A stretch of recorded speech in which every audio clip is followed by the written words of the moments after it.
Hello passion fruits, it's your girl VH with another video. I am a ninja owl body language analyzer, I swear. I was recording a new video with Lookie when I noticed she had to cast a pellet, so I reached out my hand and I actually catched the pellet. It was so funny, I decided to make a separate video about it.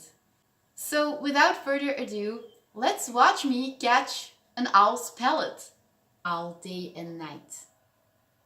If you don't find it the same day it flew away, you're just gonna... Oh, she's gonna throw up. I catch the pellet on camera. This is gross.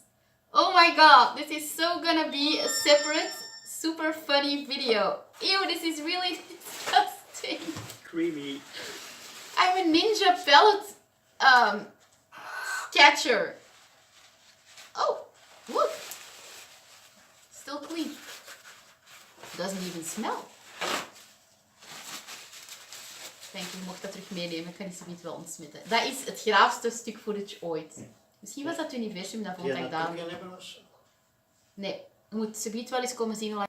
Okay guys, I hope you enjoyed this video. If you did, give it a big thumbs up, and if you're new here, feel free to subscribe to my channel and don't forget to hit the notification bell so you get notified whenever I upload new videos. If you like owl gadgets, then you should go check out my owl store where I sell all kinds of cool owl gadgets like t-shirts, sweaters, necklaces, all kinds of cool stuff. The link is in the description box down below. I'll see you guys in the next video.